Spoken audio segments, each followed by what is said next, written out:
Welcome back. Today we're gonna keep on working on the El Camino frame and maybe not get it done, but I think we're gonna get really close to having it ready for the body. So we're gonna start putting on the rear brakes and stuff like that. But I just want to show you some stuff. I've been around picking up a lot of deliveries or packages I've gotten. So I got a regular cheapest car stereo I can find that I'm gonna do a project with that I think you're gonna like, but we're gonna do that in a few days.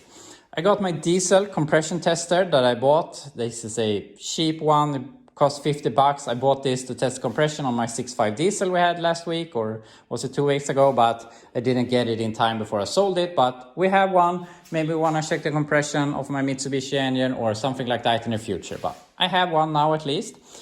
But the most fun thing is this thing. I have bought an air ride kit that we're gonna put on the El Camino. So this is a cheap Chinese kit. It's from Vivor. I'm not sure how big spread that website has, but I can buy from that website with free shipping, and yeah, they have cheap stuff. And I paid for this whole kit about $160. And if I were to buy what I think is the equivalent airbag here in Sweden, they are $160 a piece for only the airbags. So I think it's the equivalent, and obviously maybe they're not the same quality, but it's cheap.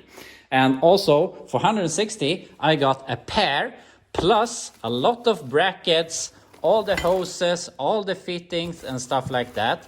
But now this is only made to be a support kit where you pump it up with your compressor or something like that. So we have to buy a little compressor. I'm not gonna have a tank. That's not my idea, at least. I just wanna be able to pump it up when I want to, and then I can lower it down when I have gone over the obstacle that have been facing.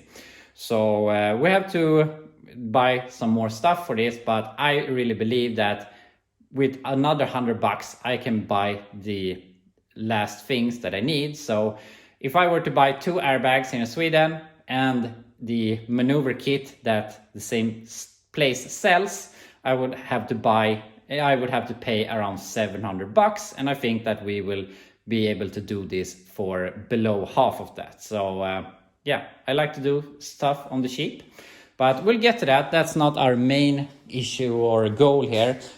I want to start here in the rear. I want to put on the backing plates, put on the brakes, in with the axle shafts, put on the cover, and generally finish off the rear suspension here. And then we can go over to the front, put the front together, and yeah, we'll see. Our main goal here is to empty out this box with all the parts we have. So hopefully we can do that here today or tomorrow.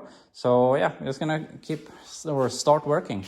And just as fast as we started, we ran into some problems, and I changed the wheel seals, and fortunately they fit, even though we have what I believe is a more modern axle, but apparently GM didn't change them. So that's great. We have our new wheel seals in at the rear, but I did not have the bolts. They are supposed to be UNF and Imperial, and I don't have enough to put this together.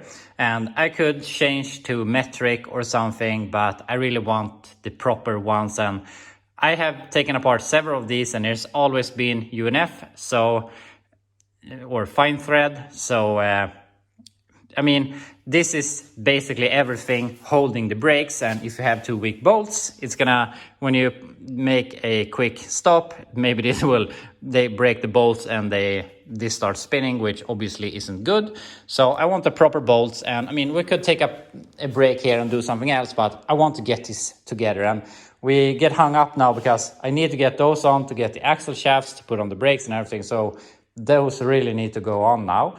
So I'm just gonna go ahead, take the time, go and buy the bolts so we can get this together properly. I'm back home here again. I've been doing some shopping, and I have bought a set of these. These are just pre-filled boxes with bolts and nuts that is Imperial, and I really like them. They're like $15 each, and you get a lot of stuff. But unfortunately, now I have emptied one of these, so if I needed more of those that I need today, I have to buy a whole nother box. So I really need to memorize the sizes so that I can buy only specific ones. But as I've said earlier, it's hard to get imperial stuff, or harder than to get metric. And I mean, stuff like this, you don't need bolts like this so often, and like this. You need these and like these. So yeah, I have to learn that. But anyway, we have what we need now. So now I'm gonna put this together so we can hopefully get the whole rear axle together today. Got both backing plates in place, and then we came to our next issue, which I should have foreseen, but I didn't think about it.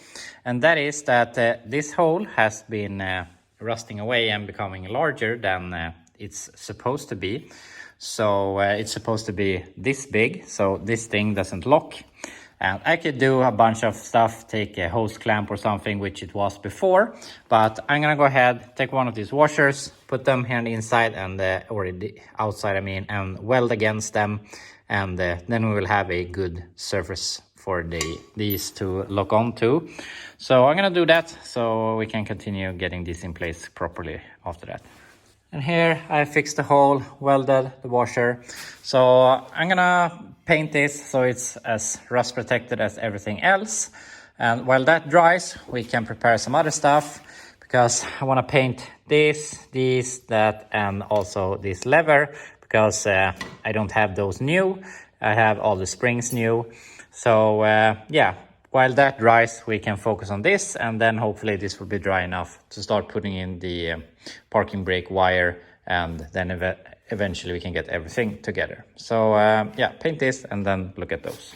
And here we have all of the brake stuff cleaned and painted, so this can dry now. And also I put in parking brake cable.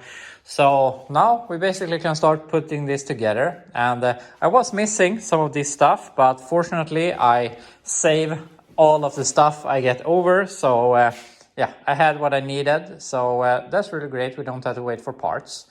So yeah, I'm gonna start putting this together. I've taken the brake shoes here, and hopefully they're the correct size. Might be bigger brakes on this rear axle, but I guess we'll hope that it hasn't that. So yeah, see if we can put it together. As everything else, this took a lot longer than I thought it would, but when you are painting and being silly and want it to look nice, everything takes a lot longer. But this looks really, really nice, and I'm really happy with it. And thinking back to a couple of weeks ago when we were at this point where we had a rear axle that didn't fit and didn't know if I was going to have to change the rear axle, but we eventually built our new upper control arms. And yeah, we're from that point to now being really, really close to having this done. It feels really good, and we still have some problems, mainly now with the airbags, a problem that I am creating myself, but I guess that's a good problem. But yeah, I want to finish this off, so I'm gonna go ahead, put in the axle shafts, put in the C-clips, on with the cover, and then we're basically done with the rear axle, except for the brake lines, which we will be going to do tomorrow. So yeah, put this together so that the axle is done at least. And here we have the rear axle back together, and the only thing missing is the drums. I have the drums, but I haven't cleaned them and painted them. I'm gonna see if I might have a set of better drums than the ones we have, because they have a lot of, I can't find the word right now, but they're not good. So also I have to fill it with oil. I put a note on it so I don't forget, but I have put it on with RTV, so I thought it might as well cure overnight since we don't have a stress with it. So we can fill that up later on. And basically the rear axle is done. One half of the frame is done, which feels really, really good. And I have to think a bit here tonight if I wanna just put on the drums and be done with it, or which we probably will be doing, we should put on the airbags and start looking at how low we want it to be able to go. I don't want this to drag the frame. I want it to be generally low. So we'll see, maybe we can just put it on the bump stops and work our way upwards, or if we want to go lower, we'll see. But we can decide that tomorrow. But yeah, that will be all here for today. A lot of time has flown away. I was picking up stuff this morning. I had to buy the bolts, and yeah, time just flies away sometimes. But either way, I'm really happy with our progress here. And maybe tomorrow we'll be pretty close to finishing off the frame, which is feeling really good, and we can maybe do some other projects in between. So yeah, we'll see what we'll do tomorrow or what we can accomplish. But thank you for watching here today, and I'll be back tomorrow.